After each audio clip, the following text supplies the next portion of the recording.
السلام علیکم ورحمۃ اللہ وبرکاتہ۔ الحمد للہ رب العالمین والصلاة والسلام علی سید المرسلین وعلی آلہ وصحبہ اجمعین ومن تبعہم بإحسان الی یوم الدین۔ اعوذ باللہ من الشیطان الرجیم، بسم اللہ الرحمن الرحیم۔ وَإِذْ يَعِدُكُمُ اللَّهُ إِحْدَى الطَّائِفَتَيْنِ أَنَّهَا لَكُمْ وَتَوَدُّونَ أَنَّ غَيْرَ ذَاتِ الشَّوْكَةِ تَكُونُ لَكُمْ وَيُرِيدُ اللَّهُ أَن يُحِقَّ الْحَقَّ بِكَلِمَاتِهِ وَيَقْطَعَ دَابِرَ الْكَافِرِينَ۔ محترم حاضرین، پہلے تو پھر سے گزارش کروں گا کہ جو لوگ درس میں شریک ہیں، سن رہے ہیں، وہ بہت دور دور اگر بیٹھے ہیں تو قریب آ جائیں۔ سنت کا، نبی صلی اللہ علیہ وسلم کا یہی طریقہ اور تعلیم ہے۔ ہماری گفتگو غزوہ بدر کے اختتامی امور اور اس کے متعلقہ بعض ایسے واقعات سے متعلق جاری تھی جس میں صحابہ کرام رضوان اللہ علیہم اجمعین کی ایمان پرور جو ہے قربانیاں ہمارے سامنے ہیں کہ کس طریقے سے اسلام اور ایمان کے تقاضے کی تکمیل کرتے ہوئے، اس کے رشتے کو نبھاتے ہوئے انہوں نے اپنے خونی رشتوں کی بھی پرواہ نہیں کی۔ کل تذکرہ ہوا کہ متعدد صحابہ کرام نے بدر میں اپنے ہاتھوں سے بلا کسی تردد کے اپنے قریبی رشتہ داروں کو تہ تیغ کیا۔ حضرت ابو عبیدہ بن جراح رضی اللہ تعالی عنہ نے اپنے باپ کو قتل کیا۔ حضرت عمر بن خطاب رضی اللہ تعالی عنہ نے اپنے سگے ماموں کو مار دیا۔ اسی طریقے سے حضرت مصعب بن عمیر رضی اللہ تعالی عنہ نے اپنے سگے بھائی کے تعلق سے یہ کہا انصاری بھائی کو کہ ان کو اچھی طرح باندھو، ان کی ماں مالدار ہے، تمہیں اچھا فدیہ ملے گا۔ اور اس کے تعجب پر انہوں نے جواب دیا کہ اس وقت تو تم نہیں بلکہ یہ انصاری میرے بھائی ہیں۔ حضرت ابوبکر صدیق کا اپنے بیٹے کے ساتھ مکالمہ گزرا۔ بعض دوسری کتابوں اور روایتوں میں ایسا بھی ذکر ہے کہ ابوبکر صدیق رضی اللہ تعالیٰ عنہ سے ان کے بیٹے نے بعد میں کہا کہ ابو جان، آپ بدر کے میدان میں کئی مرتبہ میری تلوار کے زد میں آئے لیکن میں نے پاپ سمجھ کر چھوڑ دیا۔ ابوبکر صدیق نے جواب دیا کہ بیٹے، اگر تم میری تلوار کی زد میں آئے ہوتے تو میں تمہیں نہیں چھوڑتا، اس لیے کہ تم کفر اور شرک کی طرف سے آئے تھے۔ اس معرکے میں جیسا کہ تذکرہ ہوا، صحابہ کرام نے رشتوں کی پرواہ نہ کر کے ایمان کے تقاضوں کو پورا کیا۔ اور میں نے اشارتاً درس کے اخیر میں کل عرض کیا تھا کہ اللہ رب العالمین نے قرآن میں متعدد آیات میں اس سلسلے میں نے ایک آیت پیش بھی کی تھی، لا تجد قوما یؤمنون باللہ والیوم الآخر، کہ ولا اور برا کا جو معاملہ ہے اس کو بہت ہی واضح انداز میں پیش کیا۔ ایک واقعہ اور بھی ہوا، انہیں ابو حذیفہ رضی اللہ تعالیٰ عنہ کا، جن کے متعلق پچھلے دروس میں یہ بات آئی تھی کہ جب اللہ کے رسول صلی اللہ علیہ وسلم نے کہا کہ اگر بنو ہاشم کے لوگ کسی کی زد میں آتے ہیں تو انہیں قتل نہ کریں، اس لیے کہ انہیں جنگ میں زبردستی لایا گیا ہے، اور خاص طور سے حضرت عباس کے بارے میں کہا تھا۔ اور میں نے بتایا تھا کہ حضرت عباس رضی اللہ تعالیٰ عنہ خفیہ طور سے چھپ کر مسلمان ہو چکے تھے، یہ لوگوں کو پتہ نہیں تھا۔ بہرحال اللہ کے رسول صلی اللہ علیہ وسلم نے جب یہ بات کہی تو ابو حذیفہ نے یہ کہا کہ یہ کیسے ہو سکتا ہے کہ ہم اپنے باپ، بھائی، بیٹے جو بھی نظر آئیں ان کو قتل کر دیں، اور عباس اگر آ جائیں تو میں انہیں چھوڑ دوں؟ نہیں، اگر میرا سامنا ہوا تو میں انہیں تلوار کی لگام پہنا دوں گا۔ یہ سن کر رسول اللہ صلی اللہ علیہ وسلم کو افسوس ہوا تھا۔ اللہ حضرت عمر نے کہا کہ اجازت دو میں اس کی گردن اڑا دوں، آپ نے منع کیا۔ بعد میں حضرت ابو حذیفہ کو اس کا بڑا ملال تھا، غم تھا، اور چاہتے تھے کہ اس کا کفارہ میں کسی طرح ادا کروں، چاہے جان دے کر ہو، اور بالآخر جنگ یمامہ میں شہید بھی ہوئے۔ انہیں ابو حذیفہ کا معاملہ یہ ہوا کہ جب مشرکین کی لاشوں کو کنویں میں ڈالنے کا حکم دیا گیا، اللہ تعالی رسول صلی اللہ علیہ وسلم نے کہا کہ چاہے بدر میں قلیب بدر جس کو کہتے تھے، ایک گندا اور گندگیوں والا ڈھیر کا کنواں تھا، اس میں بدر کے مقتولین جو مکہ کے یا قریش کے مقتولین تھے ان کی لاشوں کو ڈالا گیا۔ اس میں عتبہ بن ربیعہ کو کنویں کی طرف گھسیٹ کر لے جایا جانے لگا۔ عتبہ یہ وہی شخص ہے جو سرخ اونٹنی پر سوار تھا، اور اللہ کے رسول صلی اللہ علیہ وسلم نے دیکھ کر کہا تھا کہ خیر اس میں ہے۔ یہ وہی ہے جس نے حکیم ابن حزام کو ابو جہل کے پاس بھیجا اور یہ کہا تھا کہ ابن حضرمی کی دیت اور قصاص، دیت کا ذمہ میں لیتا ہوں، اور اس جنگ کو ٹال کے ہم واپس چلتے ہیں۔ جنگ کو روکنے کی کوشش کر رہے تھے یہ مکہ کے بڑے سرداروں میں سے، ہاں، تو رسول اللہ صلی اللہ علیہ وسلم نے ان کے صاحبزادے، جب اس کی لاش کو بھی گھسیٹ کر ڈالا جانے لگا تو ان کے صاحبزادے حضرت ابو حذیفہ کے چہرے پر نظر ڈالی، دیکھا تو غمزدہ تھے، چہرے پر رنج و ملال تھا، ہاں، چہرہ بدلا ہوا تھا۔ آپ صلی اللہ علیہ وسلم نے فرمایا، ابو حذیفہ ایسا لگتا ہے کہ آپ اپنے والد کے سلسلے میں کچھ محسوس کر رہے ہیں، دل میں آپ کو احساس ہو رہا ہے۔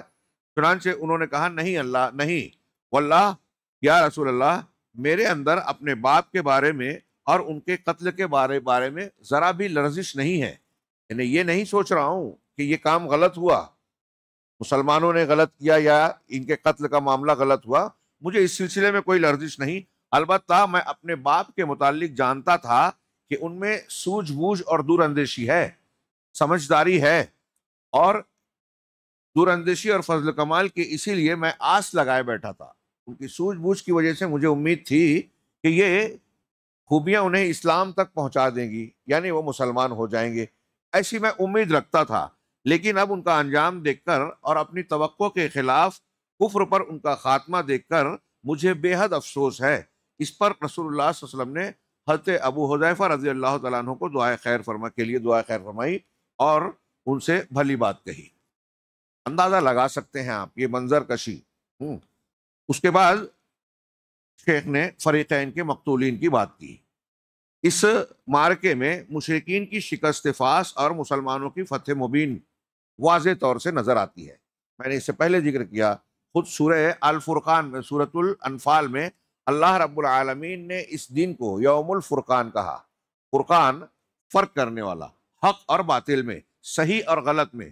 قرآن کا ایک نام بھی فرقان ہے، شہر رمضان الذی انزل فیہ القرآن ھدی للناس وبینات من الہدی والفرقان۔ تو الفرقان قرآن کو کیوں کہا جاتا ہے؟ حق اور باطل، صحیح اور غلط، ایمان اور کفر، توحید اور شرک میں فرق کرنے والا، صحیح اور غلط میں فرق کرنے والا، جنتی اور جہنمی میں فرق کرنے والا۔ ایسے ہی بدر کا معرکہ جب دو فریق میں ہوا تو ان دونوں فریقوں کے سلسلے میں بہت ہی واضح طور پر، وہ زمانہ ہی نہیں، آج بھی اگر کوئی غیر مسلم پوری کنڈیشنز اور پس منظر کو، بیک گراؤنڈ کو سامنے رکھ کر غزوہ بدر کا مطالعہ کرے اور اس میں دونوں فریق کی حالت اور حیثیت پر غور کرے، پھر نتیجہ دیکھے، تو وہ بھی پکار اٹھے گا، چاہے اس کو فرشتوں پر ایمان نہ ہو، اللہ تعالیٰ کی اس مدد پر ایمان نہ ہو جو قرآن میں بیان کیا گیا اور ایک مومن مانتا ہے، ہم اور آپ مانتے ہیں، چاہے ایک کافر وہ نہ مانے، لیکن پھر بھی ظاہری بنیاد پر بھی اگر دیکھے کہ 313 نہتے، ہتھیار کی قلت، ٹوٹے پھوٹے لوگ، اور اس میں ان کی جو ہے سواریاں بھی کم، ہاں، سب کچھ یہ کمزوریاں ظاہر تھی، اور دوسری طرف 1000 کا لشکر جس میں ہتھیار ہیں، سب کچھ مسلح ہیں اور بہت کچھ اسباب موجود ہیں، سواریاں بھی بھرپور ہیں، ان کا اس طریقے سے آن کے آن میں شکست کھا جانا، بکھر جانا، تیتر بتر ہو جانا، لاشوں کا ڈھیر بن جانا، ہاں، 70 لاشیں اور 70 قیدی، پھر زخمی الگ، ہاں، تو یہ کوئی معمولی واقعہ نہیں تھا۔ حق اور باطل کا، ایک تو اسلام اور کفر کی پہلی باقاعدہ جنگ ہوئی، اس سے پہلے سرایا وغیرہ جو ہوئے، لیکن یہ باقاعدہ جنگ پہلی تھی، اور اس میں اللہ رب العالمین نے اس طرح کا معاملہ فرمایا کہ کوئی بھی شخص کھلے طور سے، کھلی آنکھوں سے، اپنے ذہن و دماغ سے یہ جان سکتا تھا کہ جو فریق اس میں فتح پا رہا ہے اس کو اللہ کی مدد حاصل ہے، وہ حق ہے، سچا ہے، اپنی تمام تر کمزوریوں کے باوجود اس کا فتح پانا یہ انسانی بس کی اور انسانی دماغ میں آنے والی بات نہیں تھی۔ خود قرآن نے، جو میں نے پھر سے وہ آیت پڑھی جو پہلے، جس کا پہلا حصہ گزر چکا، سورہ انفال کے آغاز میں، وَإِذْ يَعِدُكُمُ اللَّهُ إِحْدَى الطَّائِفَتَيْنِ، جب اس آیت سے پہلے اللہ نے ذکر کیا کہ یہ خبر لگی کہ قافلہ ابو سفیان کا بچ کر نکل گیا اور ایک لشکر سے مٹ بھیڑ ہونے والی ہے، تو بعض صحابہ کرام کو یہ چیز بری لگی، اللہ کے رسول صلی اللہ علیہ وسلم سے اختلاف کرنے لگے کہ ہم تو قافلے کے لیے نکلے تھے، ہماری تو جنگ کی تیاری نہیں ہے، یجادلونک فی الحق بعد ما تبین، جو قرآن کی آیت ہے، ہاں، لیکن آگے اللہ نے فرمایا اس آیت کے بعد، وَإِذْ يَعِدُكُمُ اللَّهُ إِحْدَى الطَّائِفَتَيْنِ أَنَّهَا لَكُمْ، اور جب اللہ تم سے وعدہ کر رہا تھا دو گروہوں میں سے ایک تم کو ملنا ہے تمہارے حق میں، یعنی تمہارے ہاتھ آئے گا، قابو میں آئے گا، أَنَّهَا لَكُمْ، لیکن وَتَوَدُّونَ، تم یہ پسند کر رہے تھے، أَنَّ غَيْرَ ذَاتِ الشَّوْكَةِ تَكُونُ لَكُمْ، کہ جو غیر مسلح ہے، وہ قافلہ جس میں فوج نہیں ہے، ہتھیار نہیں ہے، تم چاہتے تھے کہ وہ ہمارے آتا ہے، کیونکہ ایک تو اس میں مقابلے کی سختی جھیلنی نہیں پڑتی، 40 لوگ نگرانی پہ تھے صرف،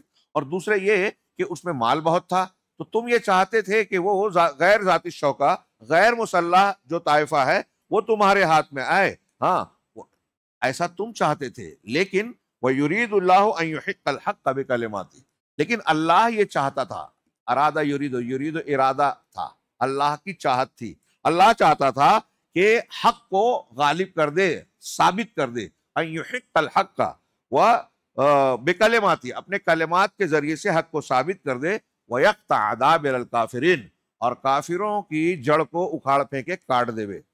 اللہ کا یہ فیصلہ تھا، ارادہ تھا، طے کیا تھا۔ اب اللہ کا ارادہ تھا کہ جنگ ہو، صحابہ کرام چاہ رہے تھے کہ قافلہ ملے، ہوا کیا؟ وہی ہوتا ہے جو اللہ چاہتا ہے۔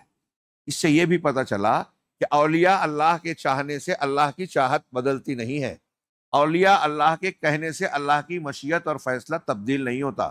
اگر کوئی بندہ یہ کہے کہ مجھے اللہ اولاد نہیں دے رہا ہے، میں فلاں کے مزار پہ چلا جاؤں یا فلاں پیر فقیر اور ولی سے درخواست کرا لوں تو وہ مجھے دلا دیں گے، لوح محفوظ میں یا اللہ کے ارادے میں اللہ نے اولاد نہیں لکھی تھی اور یہ بدلوا دیں گے، اگر کوئی ایسا سمجھتا ہے تو اس نے نہ اللہ کو جانا نہ ولی کے مقام کو پہچانا، اللہ کے ساتھ بھی ظلم کیا، اس ولی کو بھی اس کے مقام سے بڑھا کر ظلم کیا، اور اپنے آپ کو اس عمل میں ڈال کے اپنے آپ پر ظلم کیا۔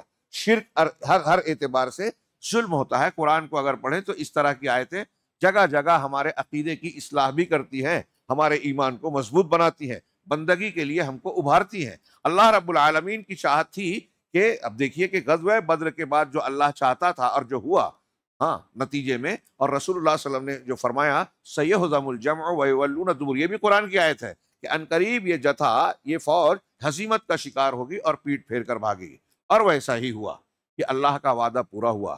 اللہ تبارک و تعالیٰ نے کافروں کی جڑ کاٹ دی۔ یہ کوئی چھوٹا موٹا معمولی واقعہ نہیں تھا۔ اس کے نتیجے میں کیا ہوا آگے کے تبصرے میں ہم رحیق المختوم میں کچھ الفاظ پڑھتے ہیں، پھر کچھ باتیں کریں گے۔ یہ معرکہ مشرکین کی شکست فاش اور مسلمانوں کی فتح مبین پر ختم ہوا، اور اس میں 14 مسلمان شہید ہوئے، 6 مہاجرین میں سے اور 8 انصار میں سے، ہاں لیکن مشرکین کو بھاری نقصان اٹھانا پڑا۔ ان کے 70 آدمی مارے گئے اور 70 قید کیے گئے، جو عموماً قائد، سردار اور بڑے بڑے سربراہ حضرات تھے جو مارے گئے۔ قریش مکہ کے لوگ، ان میں زیادہ تر سردار لوگ تھے۔ غزوہ بدر میں 24 سرداروں کو ڈالا گیا۔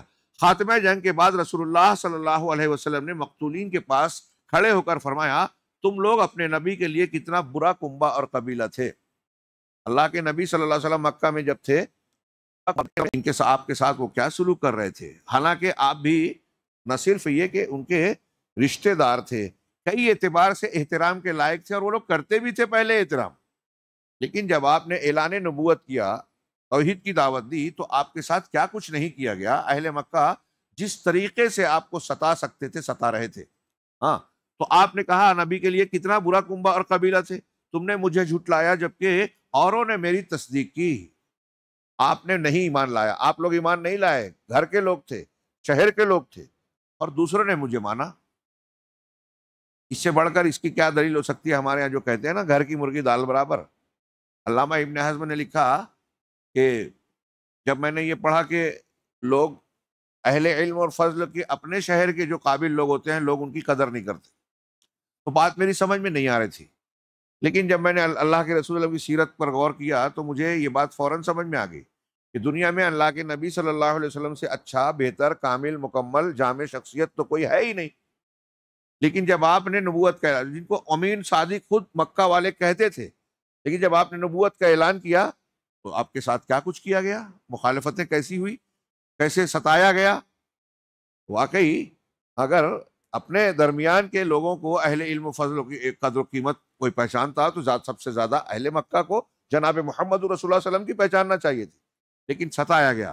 تو اللہ کے رسول نے کہا کہ تم نے مجھے جھٹلایا، اوروں نے میری تصدیق کی، تم نے مجھے بے یار و مددگار چھوڑا، ہاں جبکہ اوروں نے میری تائید کی، تم نے مجھے نکالا جبکہ اوروں نے مجھے پناہ دی۔ اس کے بعد آپ نے حکم دیا، مکہ سے نکلے آپ مدینہ گئے، اوروں نے پناہ دی۔ اس کے بعد آپ نے حکم دیا اور انہیں گھسیٹ کر بدر کے ایک کنویں میں ڈال دیا گیا۔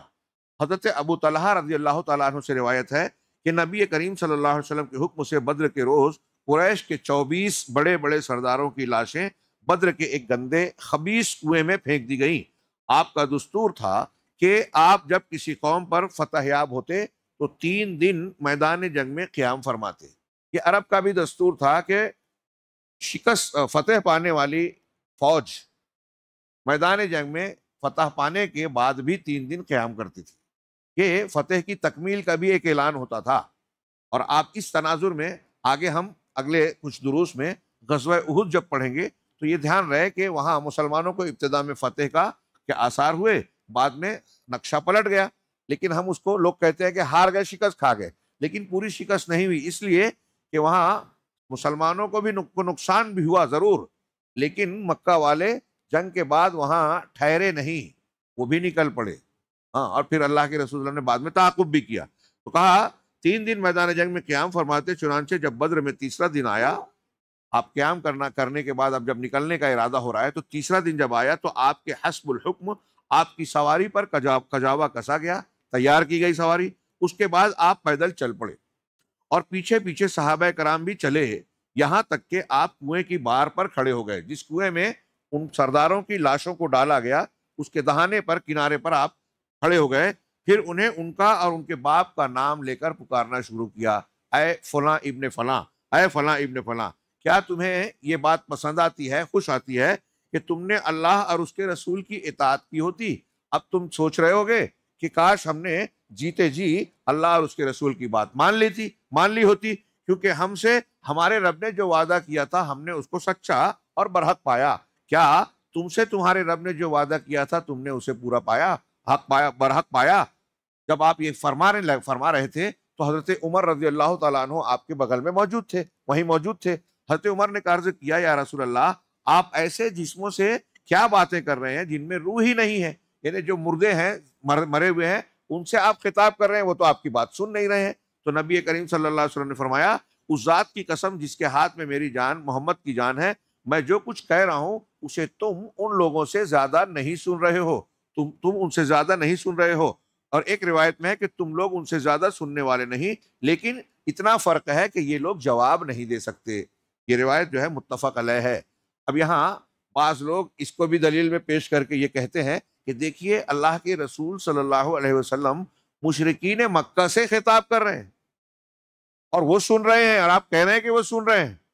تو مرنے کے بعد جب مشرکین مکہ کی لاشیں سن سکتی ہیں تو اولیاء اور صالحین اور اللہ کے مقرب اور معزز بندے، ہاں، پیر فقیر، یہ کیوں نہیں سن سکتے؟ ہم قبروں پہ جا کے اگر ان کو پکارتے ہیں تو وہ بھی سنتے ہیں، جواب دیتے ہیں، ہاں، اور جواب بھی دے سکتے ہیں۔ اس میں عجیب عجیب واقعات جوڑے گئے کہ کسی قبر سے جواب آ رہا ہے، کوئی اندر سے کچھ اپنے مرید کو ہبہ بھی کر رہا ہے۔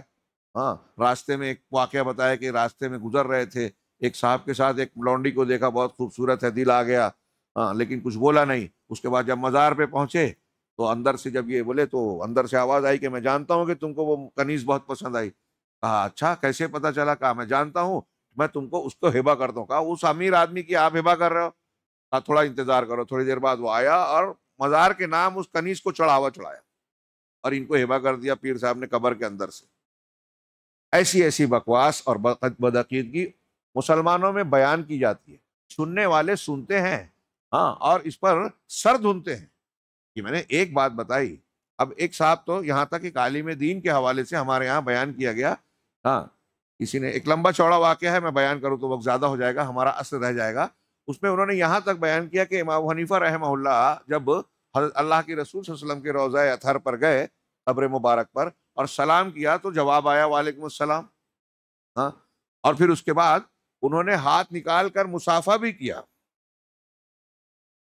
ہاں، اپنے بزرگوں کی بزرگی کو بڑھانے کے لیے اس طرح کی روایتیں گڑھنا یہ کوئی اچھی بات نہیں ہے۔ لوگوں نے اس کی وجہ سے دین کو کھلواڑ بنا لیا، اور پھر اتنا ہی نہیں، ایسے معاملے میں پھر شخصیات کے ساتھ غلو ہوتا ہے۔ میں اکثر ایک جملہ بار بار دہراتا ہوں اپنی تقریروں اور دروس میں، اور وہ لیث بن سعد اور امام شافعی رحمہ اللہ کے قول سے مستفاد ہے۔ ہاں، وہ کیا، میں اکثر کہتا ہوں کہ کوئی ہوا میں اڑے، پانی پہ چلے، آگ میں بیٹھا رہے۔ یہ لیث بن سعد کا قول تھا کہ اگر کوئی شخص ہوا میں اڑتا ہو، پانی پہ چلتا ہو، اور اللہ کے رسول صلی اللہ علیہ وسلم کی سنت یا شریعت کے احکامات کی کھلی مخالفت کرتا ہو، تو جان جاؤ کہ وہ رحمان کا ولی نہیں ہے بلکہ شیطان کا ولی ہے۔ معیار کیا ہے؟ اتباع کتاب و سنت۔ ہاں، کوئی کرتب بازی، کرشمہ بازی، چمتکار دکھانا معیار نہیں ہے۔ وہ جادو ٹونے سے بھی ہو سکتا ہے، شیطان کی مدد سے بھی ہو سکتا ہے، دجال بھی مظاہرہ کرے گا۔ ہاں، اللہ کے رسول نے فرمایا، وہی لیث بن سعد یہی سمجھانا چاہ رہے ہیں۔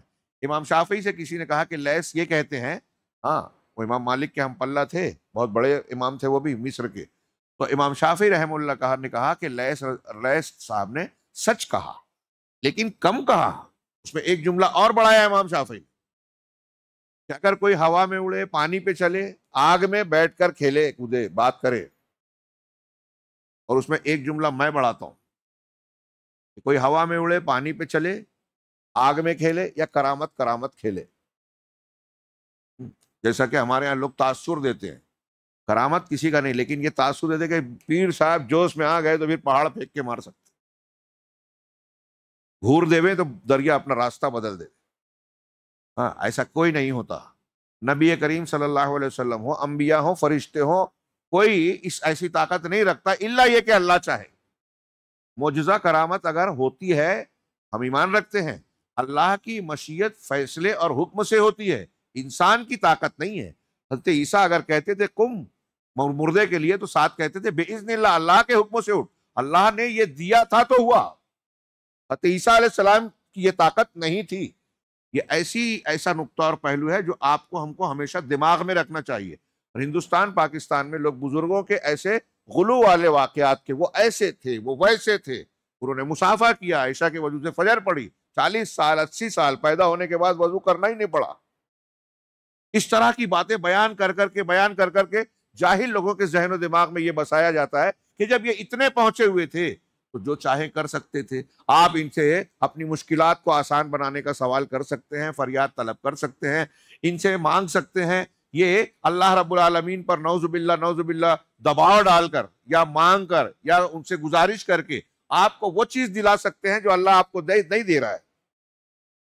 ایسا جو مانتا ہے وہ یہ کہہ رہا ہے کہ کیا اللہ اپنے فیصلوں کا مالک نہیں ہے؟ یہ مان رہے ہیں نا، اللہ جو چاہ رہا ہے پیر صاحب اس کو بدلوا رہے ہیں، تو اللہ فعال لما یرید کہاں ہوا؟ غور کرنے کی بات ہے۔ اور ان واقعات میں، ان چیزوں میں، ابھی جو ہم نے آیت پڑھی، واقعات دیکھ رہے ہیں، اس میں ہم محسوس کر سکتے ہیں کہ اللہ رب العالمین جو چاہے کرتا ہے۔ اب یہاں بحث یہ تھی کہ وہ کہتے ہیں کہ دیکھیے اللہ کے رسول صلی اللہ علیہ وسلم نے جب اہل قلیب بدر کے مشرکین کو پکارا اور وہ سن رہے تھے، تو اس سے وہ استدلال کرتے ہیں کہ مردے سن سکتے ہیں۔ یہ انتہائی غلط بات ہے۔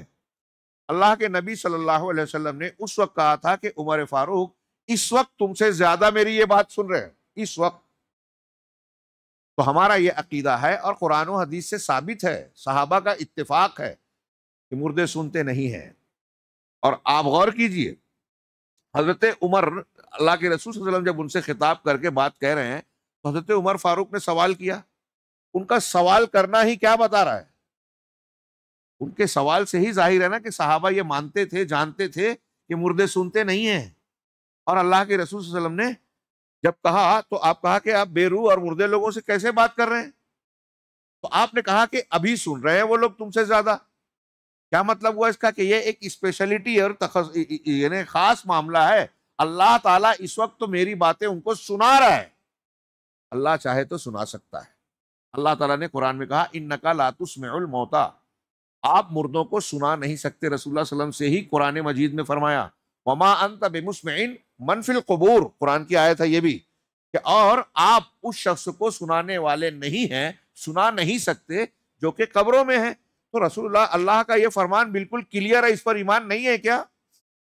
اس کو مان رہے ہیں۔ اور پھر اس کو ماننے کے ساتھ جب اللہ کے رسول صلی اللہ علیہ وسلم نے کہا تو حضرت عمر کے اعتراض کرنے پر اللہ کے رسول نے حضرت عمر سے یہ نہیں کہا کہ مردے سنتے ہیں، یہ نہیں کہا کہ مردے سنتے ہیں یا تمہارا سوال ہی غلط ہے، یہ کہا کہ اس وقت یہ میری بات تم سے زیادہ سن رہے ہیں۔ بعض روایتوں میں یہ ہے، مطلب بطور خاص اس وقت سنایا جاتا ہے۔ ایسے ہی جیسے تدفین کے بعد اللہ تبارک و تعالیٰ ہر دفن ہونے والے انسان کو جو لوگ دفن کرنے جاتے ہیں ان کے جوتوں کی، چپلوں کی یا پیروں کی چھاپ سناتا ہے۔ یہ حسرت کے لیے ہوتا ہے کہ جس دنیا میں تم تھے، جن پر تمہارا تکیہ تھا، جن کے بیچ تھے، وہ اب تمہیں چھوڑ کر، اکیلا چھوڑ کر جا رہے ہیں۔ تم ہو اور تمہارا عمل ہے، اب تم کو انہی اعمال کی بنیاد پر اللہ تبارک و تعالیٰ کا سامنا کرنا ہے، اس کے ضابطوں کا مقابلہ کرنا ہے۔ ٹھیک ایسے ہی اللہ تبارک و تعالیٰ نے اللہ کے جب بدر میں مسلمانوں کو فتح اور مشرکین کو شکست دی تو اللہ کے رسول صلی اللہ علیہ وسلم ان سے سوال کر رہے ہیں، ہم سے جو وعدہ ہوا تھا ہم نے تو سچا پایا، تم سے جو ہوا تھا پایا کہ نہیں پایا؟ اور یہ پھر تم کو اب خیال آ رہا ہے کہ نہیں کہ ہم نے اطاعت کی ہوتی، ایمان لے آیا ہوتا، لیکن مرنے کے بعد تو اب کوئی چانس نہیں ہے واپس آنے کا اور توبہ کرنے کا۔ تو یہ ان کی حسرت اور عذاب میں اضافے کے لیے تھا کہ اب دیکھو، جن مسلمانوں کو آپ مٹانا چاہتے تھے وہ حق ہیں، اللہ کی مدد ہے، اور تم اپنے انجام کو پہنچ کر عذاب جھیلنے کے لیے تیار ہو گئے ہو۔ اب یہ معاملہ تھا، اللہ کے رسول صلی اللہ علیہ وسلم نے ان سے یہ کہا اور پھر وہاں سے روانہ ہوئے۔ آگے ہم پڑھ رہے ہیں یہاں مکے میں شکست کی خبر، اس عنوان سے شیخ صفی الرحمان نے جو کہا میں اس کو تیزی سے پڑھتا ہوں۔ مشرکین نے میدان بدر سے غیر منظم شکل میں بھاگتے ہوئے تتر بتر ہو کر گھبراہٹ کے عالم میں مکے کا رخ کیا۔ شرم و ندامت کے سبب ان کی سمجھ میں نہیں آ رہا تھا کہ مکہ میں کس طرح داخل ہوں۔ ابن اسحاق کہتے ہیں کہ سب سے پہلے جو شخص قریش کی شکست کی خبر لے کر مکے وارد ہوا پہنچا وہ حیثمان بن عبداللہ خزائی تھا۔ لوگوں نے اس سے دریافت کیا کہ پیچھے کی کیا خبر ہے؟ اس نے کہا عتبہ، ربیعہ، شیبہ بن ربیعہ، ابو الحکم بن ہشام، عتبہ بن ربیعہ، شیبہ بن ربیعہ، ابو الحکم ابن ہشام، یہ ابو لہب کو کہتے تھے، ہاں، امیہ بن خلف اور دوسرے کئی سرداروں کا نام لیا اس نے، اور کہا مزید کچھ سرداروں کا نام لیتے ہوئے کہا کہ یہ سب قتل کر دیے گئے۔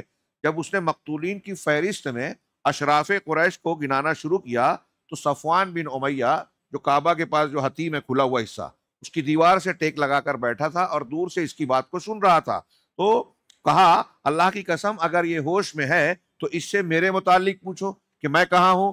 تو لوگوں نے پوچھا کہ صفوان بن امیہ کا کیا حال ہوا؟ یہ امیہ کا بیٹا تھا صفوان بن امیہ، تو پوچھا کہ صفوان بن امیہ کے بارے میں تمہارا کیا ہے، اس کی کیا خبر ہے؟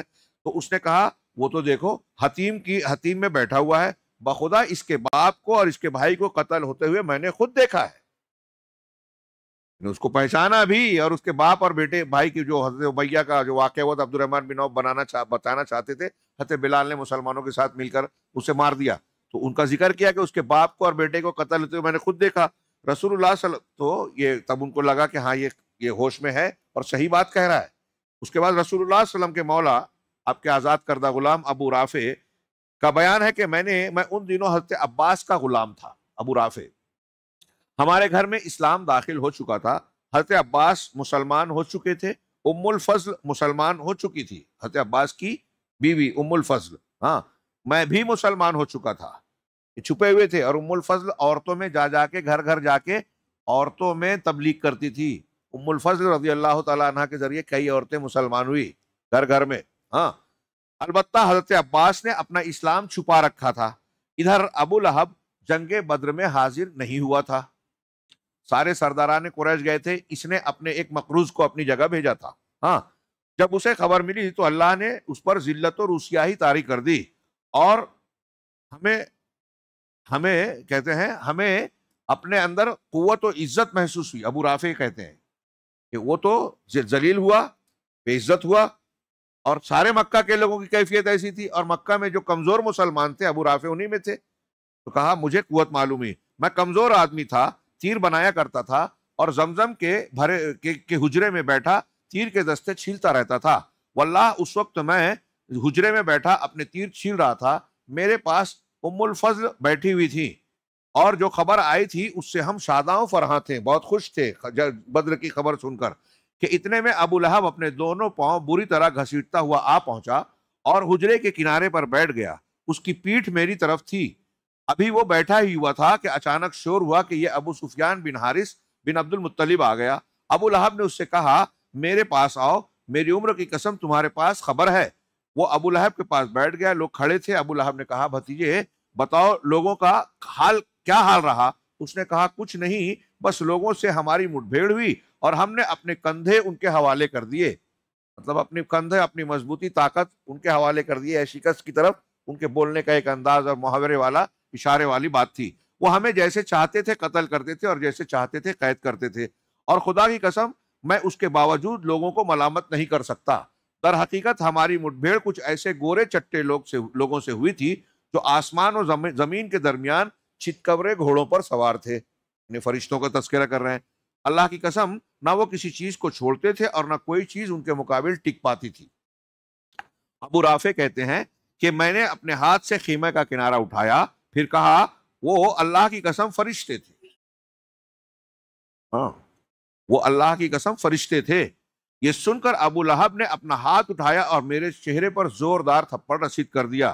میں اس سے لڑ پڑا، لیکن اس نے مجھے اٹھا کر زمین پر پٹخ دیا اور پھر میرے اوپر گھٹنے کے بل بیٹھ کر مجھے مارنے لگا۔ میں کمزور جو ٹھہرا، لیکن اتنے میں ام الفضل نے اٹھ کر خیمے کی ایک لکڑی، ایک کھمبا لیا اور اسے ایسی ضرب ماری کہ سر میں بری طرح چوٹ آ گئی، اور ساتھ ہی بولی اس کا مالک نہیں ہے اس لیے اسے کمزور سمجھ رکھا ہے۔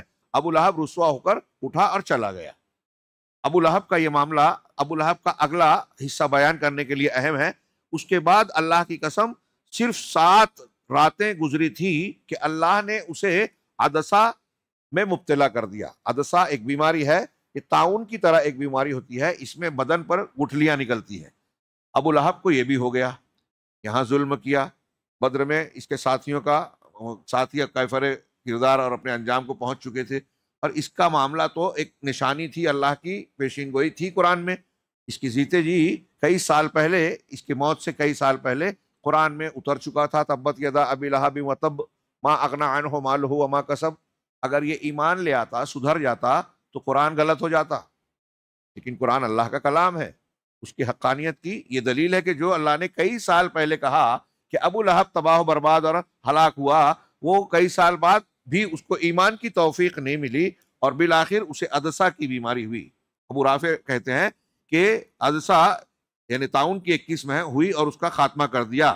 عدسہ کی گلٹی کو عرب بہت منحوس سمجھتے تھے، عرب لوگ بھی اس کو برا سمجھتے تھے، چنانچہ مرنے کے بعد اس کے بیٹوں نے بھی اسے یوں ہی چھوڑ دیا، اور 3 روز تک بے گور و کفن پڑا رہا۔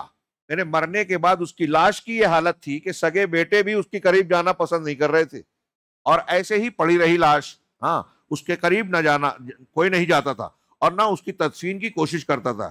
جب ان کے بیٹوں کو یہ خطرہ محسوس ہوا کہ ایسا کرنے سے جو ہے لوگ انہیں برا بھلا کہیں گے کہ باپ مر گیا ہے اور باپ کی لاش کو بھی دفن نہیں کر رہے ہیں، اس کو ٹھکانے نہیں لگا رہے ہیں، تو ایک گڑھا کھود کر اسی میں لکڑی سے اس کی لاش کو دھکیل دیا، کھڈا کھودا اور لکڑیوں سے، لاٹھیوں سے اس کو دھکا دے دے کے اس کھڈے میں ڈال دیا اور اوپر ریت پتھر ڈال کر اس کو ڈھک دیا۔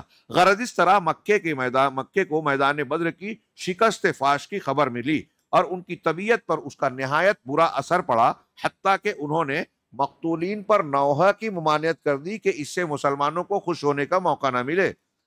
بدر میں سختی سے اعلان کیا کہ مکہ میں سختی سے اعلان کیا گیا کہ بدر کے واقعے میں جن جن گھروں میں لوگوں کی قتل ہوئے ہیں، لوگوں کے گھر کے لوگ قتل کیے گئے ہیں، کسی بھی گھر میں کہیں بھی پورے مکہ میں نوحہ و ماتم نہیں کیا جائے گا، ان کے لیے غم کا اظہار نہیں کیا جائے گا۔ اس سلسلے میں شیخ صفی الرحمن صاحب نے ایک بڑا دلچسپ واقعہ نقل کیا ہے کہ ایک بوڑھے کے 3 بیٹے بدر میں قتل ہو گئے تھے، اور وہ چاہتا تھا کہ نوحہ کرے لیکن اجازت نہیں تھی، وہ جو کسمس آ رہا تھا۔ ایک دن اس کے چند دنوں کے بعد رات میں ایک عورت کے رونے کی آواز سنی تو بڑا خوش ہوا۔ اس نے کہا اپنی لونڈی سے کہ جا کے دیکھو کسی نوکر سے، ملازم سے، کہ کیا مکہ والوں نے بدر کے مقتولین پر نوحہ کرنے کی اجازت دے دی ہے تو میں بھی کروں۔ تو جب وہ واپس آ کے خبر دیتا ہے کہ نہیں، وہ عورت جو ہے اپنی اونٹنی کے گم ہو جانے کی وجہ سے رو رہی ہے، تو اس پر وہ جھلا گیا اور اس نے کچھ اشعار کہے، یہ اشعار بھی یہاں موجود ہیں، میں اسے چھوڑ رہا ہوں۔ اس نے ان اشعار میں یہ کہا کہ ارے تو ایک اونٹنی پر رو رہی ہے، رونا ہے تو فلاں پر رو، فلاں پر رو، فلاں پر رو، جو اپنے وقت کے جوان تھے، شیر تھے، ایسے تھے، اور بدر میں وہ سب دفن ہو گئے۔ رونا ہے تو ان لوگوں پر رو، تو ایک اونٹنی پہ رو رہی ہے، اور ہمیں جو ہے اپنے بیٹوں پر رونے کی اجازت نہیں ہے۔ مدینے میں یہ مکہ کی خبر تھی، اب مدینے میں جو خبر کا معاملہ ہے، ادھر مسلمانوں کی فتح مکمل ہو چکی، تو رسول اللہ صلی اللہ علیہ وسلم نے اہل مدینہ کو جلد از جلد خوشخبری دینے کے لیے دو قاصد روانہ کیے، دو نمائندوں کو بھیجا، ایک حضرت عبداللہ بن رواحہ رضی اللہ تعالیٰ عنہ جنہیں اوالی مدینہ کا اوپری حصہ، بالائی حصہ اوالی مدینہ کے باشندوں کے پاس بھیجا گیا، اور دوسرے حضرت زید بن حارثہ رضی اللہ تعالیٰ عنہ کو بھیجا جو مدینہ کے جنوبی حصے زیری علاقے کے باشندوں کو تک خبر پہنچانے کے لیے بھیجا گیا۔ ابھی آپ دیکھ رہے ہیں نقشہ بدر میں جو کچھ ہوا، فتح ہوئی، 3 دن قیام ہو رہا ہے، اللہ کے رسول 2 صحابی کو بھیج رہے ہیں مدینہ میں خبر دینے کے لیے۔ اس درمیان میں وہاں موجود جو مخالفین تھے، اندر سے جو کینہ کپٹ مسلمانوں کے تعلق سے رکھتے تھے، مشرک ہوں یا عبداللہ بن ابی بن سلول کا ٹولہ ہو یا یہودیوں کے عناصر ہوں، وہ مسلمانوں کے تعلق سے اور بدر کے تعلق سے بہت الٹی سیدھی خبریں ہیں مکہ میں پھیلاتے رہے، مدینہ میں پھیلاتے رہے۔ ارے یہ تو خودکشی کرنے گئے، مسلمانوں کو شکست ہو گئی، محمد صلی اللہ علیہ وسلم کو قتل کر دیا گیا۔ چنانچہ وہ کہتے ہیں کہ اس دوران یہود اور منافقین نے جھوٹے پروپیگنڈے کر کر کے مدینے میں ہلچل پیدا کر رکھی تھی، یہاں تک کہ یہ خبر بھی اڑا رکھی تھی کہ نبی کریم صلی اللہ علیہ وسلم قتل کر دیے گئے ہیں۔ چنانچہ جب ایک منافق نے حضرت زید بن حارثہ کو رضی اللہ تعالیٰ عنہ کو نبی کی اونٹنی قصوہ پر سوار ہو کر آتے ہوئے دیکھا، اللہ کے نبی صلی اللہ علیہ وسلم کی اونٹنی تھی جس کا نام تھا قصوہ۔ میں نے ابھی کئی جگہ ابھی آتے آتے بھی دیکھا کسی گاڑی پہ قصوہ لکھا تھا، ہاں، لیکن یہ گول ہے سے لکھتے ہیں۔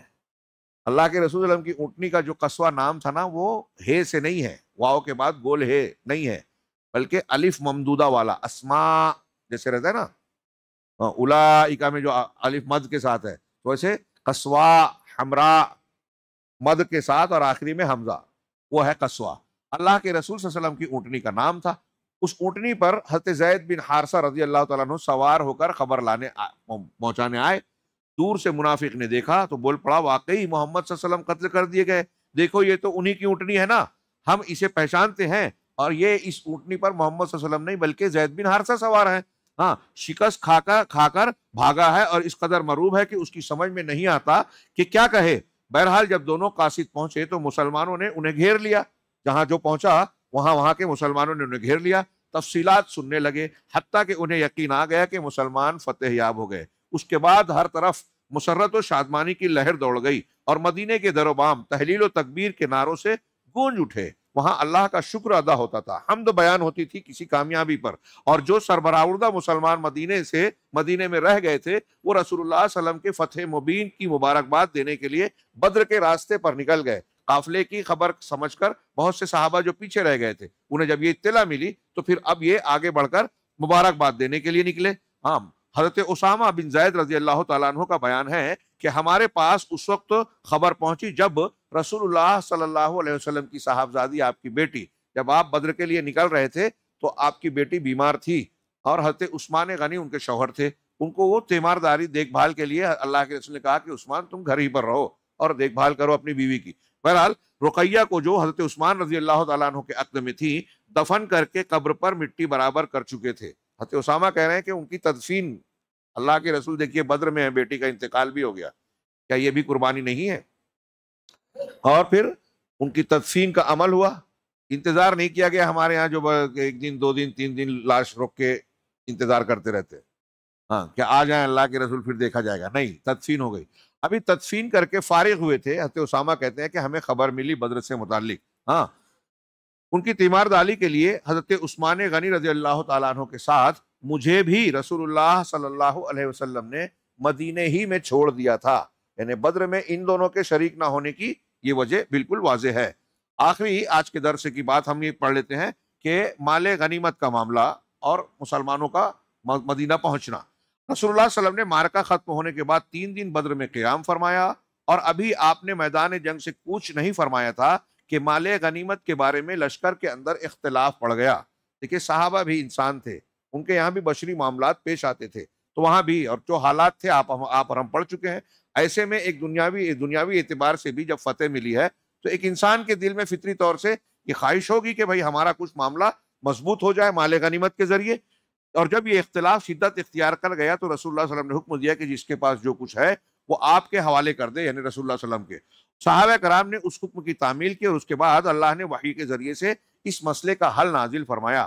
ہاں، حضرت عبادہ بن صامت رضی اللہ تعالیٰ عنہ کا بیان ہے کہ ہم لوگ نبی صلی اللہ علیہ وسلم کے ساتھ مدینے سے نکلے اور بدر میں پہنچے، لوگوں سے جنگ ہوئی اور اللہ نے دشمن کو شکست دی۔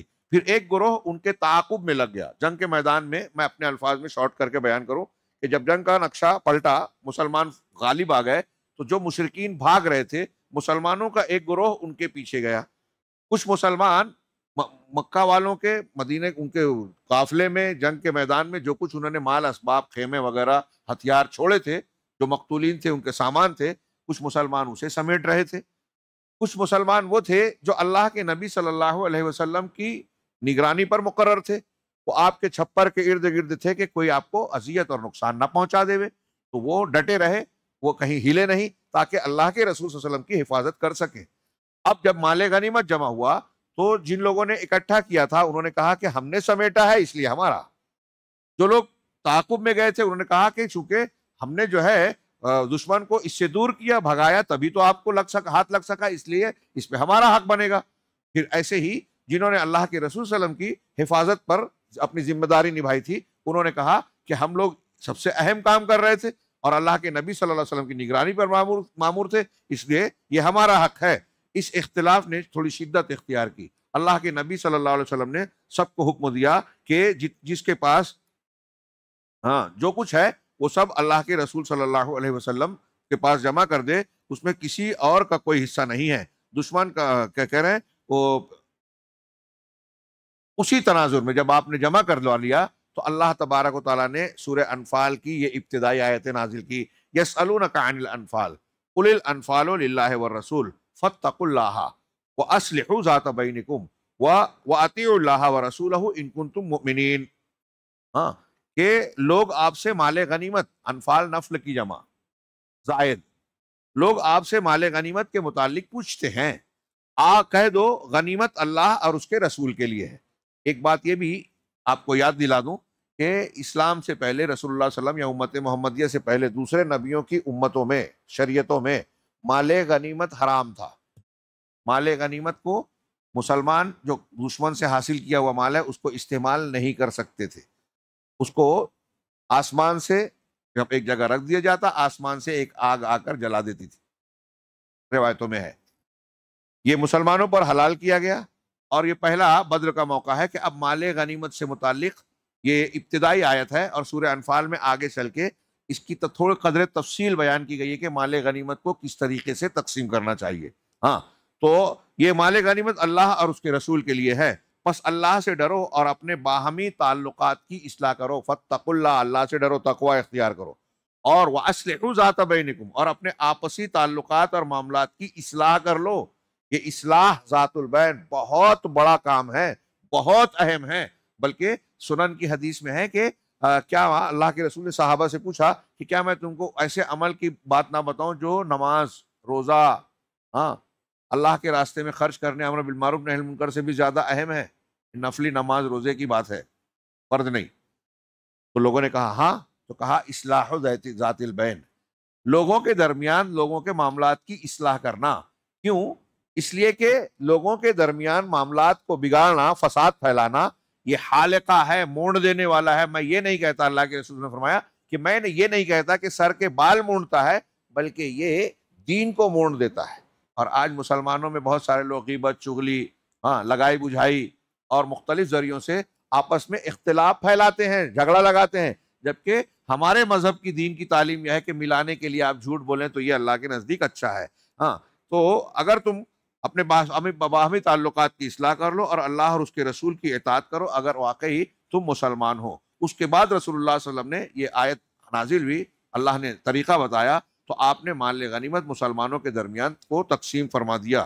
رسول اللہ صلی اللہ علیہ وسلم 3 روز بدر میں قیام فرما کر مدینے کے لیے چل پڑے۔ آپ کے ہمراہ مشرک قیدی بھی تھے اور مشرکین سے حاصل کیا ہوا مال غنیمت بھی۔ آپ نے حضرت عبداللہ بن کعب رضی اللہ تعالیٰ عنہ کو اس کی نگرانی سونپی تھی۔ جب آپ وادی صفرا کے درے سے باہر نکلے تو درے اور نازیہ کے درمیان ایک ٹیلے پر پڑاؤ ڈالا، اور وہیں خمس یعنی 5واں حصہ علیحدہ کر کے، مال غنیمت کا 5واں حصہ علیحدہ کر کے بیت المال میں رکھ کے باقی مال غنیمت مسلمانوں پر برابر برابر تقسیم کر دیا۔ اور وادی صفرا ہی میں آپ نے حکم صادر فرمایا کہ نضر بن حارث کو قتل کر دیا جائے۔ یہاں ایک اور نقطے کی طرف اشارہ کروں کہ اللہ کے رسول صلی اللہ علیہ وسلم اور آپ کے خاندان کے لیے زکوٰۃ لینا حرام تھا، منع تھا، بنو ہاشم اور آپ کے خاندان کو۔ بنو مطلب وغیرہ بھی شامل ہے. لیکن مال غنیمت میں آپ کو 5ویں حصے کا حکم تھا، اور وہ 5واں حصہ بھی آپ اپنے اور اپنے اہل و عیال کے لیے استعمال کر سکتے تھے، لیکن آپ اس میں سے بھی لوگوں کو تقسیم کر دیتے تھے. ہاں بہرحال وادی صفرا ہی میں آپ نے حکم دیا کہ نضر بن حارث کو قتل کر دیا جائے. یہ انتہائی شرارت کرنے والا ایک کافر سردار تھا. اللہ کے نبی صلی اللہ علیہ وسلم کو ستاتا تھا اور آپ کے کلام سے متعلق سوالات اٹھاتا تھا کہ محمد کے جیسا کلام میں بھی بنا سکتا ہوں، یہ دیکھو، کہانیاں بنا کے لوگوں میں بیان کرتا تھا. اس شخص نے جنگ بدر میں مشرکین کا پرچم اٹھا رکھا تھا اور یہ قریش کے اکابر مجرمین میں سے تھا. اسلام دشمنی اور رسول اللہ صلی اللہ علیہ وسلم کو ایذا رسانی میں حد درجہ بڑھا ہوا تھا. آپ کے حکم پر حضرت علی رضی اللہ تعالیٰ عنہ نے اس کی گردن مار دی. اس کے بعد جب آپ عرق الزبیہ پہنچے تو عقبہ بن ابو معیط کے قتل کا حکم صادر فرمایا. یہ شخص جس طرح رسول اللہ صلی اللہ علیہ وسلم کو ایذا پہنچایا کرتا تھا اس کا کچھ ذکر پیچھے گزر چکا ہے. یہی آدمی تھا جس نے رسول اللہ صلی اللہ علیہ وسلم کی پیٹھ پر نماز کی حالت میں اونٹ کی اوجھ لا کر جو ہے ڈالی تھی، اور اسی شخص نے آپ کی گردن پر چادر لپیٹ کر آپ کو قتل کرنے کی کوشش کی تھی. حضرت ابوبکر صدیق رضی اللہ تعالیٰ عنہ نے آ کر بیچ بچاؤ کیا، اس کو دھکا دیا اور یہ کہا کہ کیا تم چاہتے ہو کہ ایک آدمی کو محض اس لیے قتل کر دو کہ وہ کہتا ہے میرا پروردگار اللہ ہے؟ اور تو یہ وقت یہ شخص اتنا ستانے والا تھا. جب نبی کریم صلی اللہ علیہ وسلم نے اس کے قتل کا حکم صادر فرمایا تو کہنے لگا اے محمد بچوں کے لیے کون ہے؟ تو آپ نے فرمایا آگ. اس کے بعد حضرت عاصم بن ثابت رضی اللہ تعالیٰ عنہ نے، اور بعض سیرت نگار کہتے ہیں، روایت کرتے ہیں کہ حضرت علی نے ہی اس کی گردن بھی مار دی. جنگی نقطہ نظر سے ان دونوں طاغوتوں کا قتل کیا جانا بہت ضروری تھا، کیونکہ یہ صرف جنگی قیدی نہیں تھے بلکہ جدید اصلاح کے مطابق یہ جنگی مجرم بھی تھے. اس کے بعد آپ مقام روحہ پہنچے تو ان مسلمان سربراہوں سے ملاقات ہوئی جو دونوں ابھی مکہ ابھی مدینہ پہنچے نہیں ہیں، راستے ہی میں ہیں. مقام روحہ پہنچے تو ان مسلمان سربراہوں سے ملاقات ہوئی جو دونوں قاصدوں سے فتح کی بشارت سن کر آپ کا استقبال کرنے اور آپ کو فتح کی مبارکباد پیش کرنے کے لیے مدینے سے نکل پڑے تھے.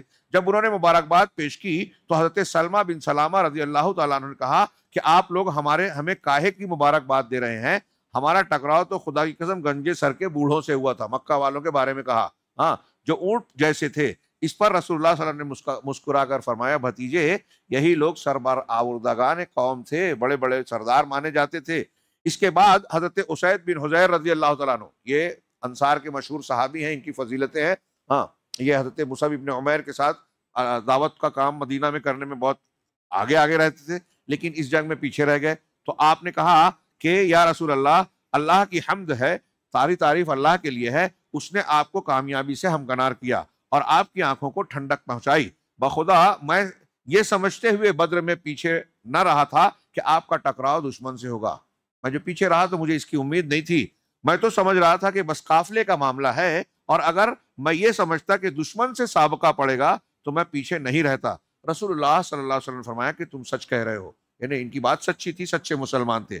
اس کے بعد آپ مدینہ منورہ میں اس طرح مظفر و منصور داخل ہوئے کہ شہر اور گرد و پیش کے سارے دشمنوں پر آپ کی دھاک بیٹھ چکی تھی، جو طاق میں لگے ہوئے تھے کہ ان مسلمانوں کا صفایا کیا جائے. مکہ والے ان کو اگر شکست دیں گے تو پھر ہم ان کی اینٹ سے اینٹ بجا دیں گے، ان کو خاطر میں نہیں لائیں گے. اب بالکل نقشہ پلٹ گیا ہے. آپ فاتحانہ مدینہ میں داخل ہو رہے ہیں اور نہ صرف مکہ والوں پر آپ کی دھاک بیٹھی بلکہ ارد گرد میں بھی یہ دھاک بیٹھ رہی ہے کہ جب یہ مکہ کے اتنے مضبوط لشکر کے دانت کھٹے کر سکتے ہیں بلکہ کھلی شکست فاش دے سکتے ہیں تو ہماری کیا حیثیت ہے؟ ہم ان کے سامنے کھڑے ہوں گے تو ہم کو بھی جو ہے بے نام و نشان کر دیا جائے گا. اس فتح کے اثر سے مدینے کے بہت سے لوگ حلقہ بگوش اسلام ہوئے. دیکھیں قوت ملتی ہے تو پھر لوگوں کو اور آسانی ہوتی ہے. تو بہت سارے لوگ جو چھپے تھے، دبے تھے یا شک شبے میں تھے، وہ مسلمان ہوئے. عبداللہ بن ابی بن سلول جو کافی حد تک کفر ہی پہ تھا اور بظاہر مخالفت نہیں کر رہا تھا، لیکن اب اپنے آپ کو مسلمان ظاہر کرنے لگا،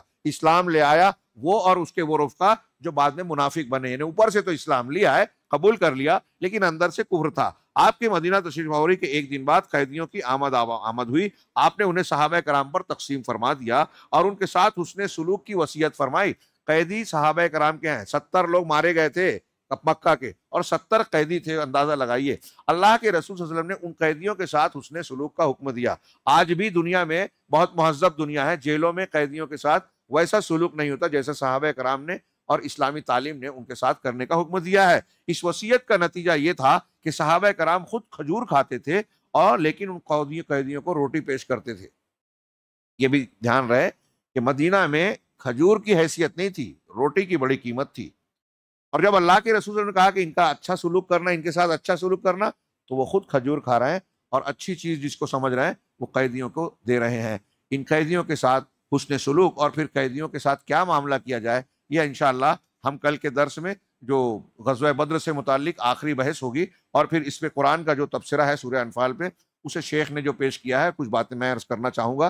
یہ کل کے درس میں ہم غزوہ بدر کے مبحث سے متعلق تکمیل کو انشاءاللہ پہنچیں گے۔ اللہ رب العالمین اس غزوے سے صرف ہم کو قصے کہانی کے طور پر اسے سننے سنانے والا نہ بنائے، بلکہ اس سے جو دروس اور عبرتیں اور جو اسباق و ہدایات ملتی ہیں، جس کو اللہ تعالیٰ نے اپنے کلام میں اور رسول اللہ صلی اللہ علیہ وسلم نے اپنی احادیث میں بیان فرمائی ہے، ہم کو توفیق دے رب العالمین کہ ہم ان اسباق اور دروس کو اپنی زندگی میں تازہ کریں اور اس کے ذریعے سے اپنی زندگی کو صحیح راستے پر لے چلیں تاکہ ہم جنت میں داخل ہوں۔ اللہ رب العالمین ہمیں خیر کی توفیق دے۔ وآخر دعوانا ان الحمد للہ رب العالمین وصلی اللہ علی نبینا